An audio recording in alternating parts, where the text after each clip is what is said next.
The materials needed to refinish a bench. We have scrap material, light sandpaper, spray paint, X-Acto knife, and foam. Depending on the project you use, we are going to take ours apart first and then start sanding it down. All the screws out of the 4 posts comes off easily like this, and we will sand and spray paint this, remove the old, and put on the new. Now we'll take the step of the legs. We're going to sandpaper with a fine sandpaper, not too rough. We're going to sand all of the varnish off so the spray paint will stick to our finished product. Now that our revamp project has been sanded completely, we want to wipe off all the dust and get ready for spray painting. After shaking the can for several minutes, we need to make a light coat over the entire thing for the first coat. I used a flat black, but you can also use a satin or a gloss, whatever you prefer. While spray painting, make sure to be far enough away so you don't get streaks, and do short strokes all the way across. I wanted to show you what the first coat looked like. I want to stress to make sure that it's a light coat at the beginning. You can go over it several times.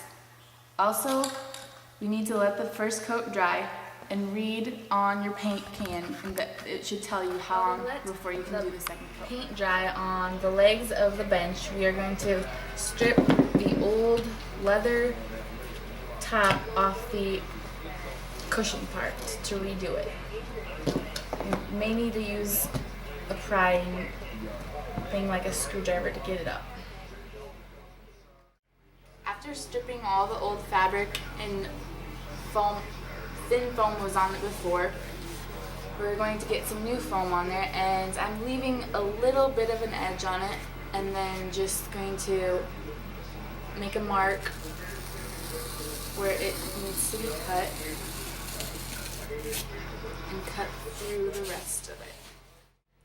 After cutting the foam, you want to lay out your fabric, and the easiest way to measure it is just laying it out and make sure that it can fit comfortably around where you will be stapling it.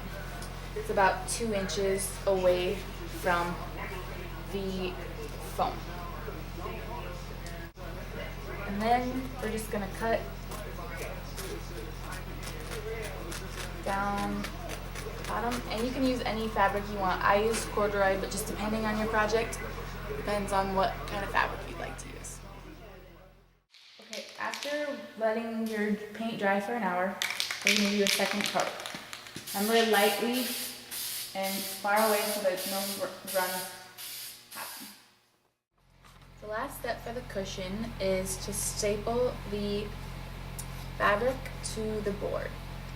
You need to make sure that your staples get in good and don't pull too tight where it makes the cushion be lumpy. And I'm going to show you an example of the corner, which is the most hard part. So you want to fold in the corner like this, staple that, and then fold the edges like this. And then you'll staple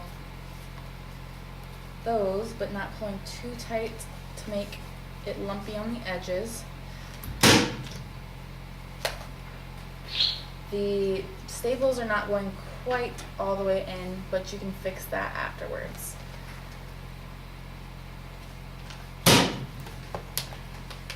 Also, we need to make sure to cut right here so that the holes can screw back into the bottom piece. After putting the foam, we got our base back, and now the last step is to put in all the screws and screw them in. Here's the end result. Someone else's trash into my treasure.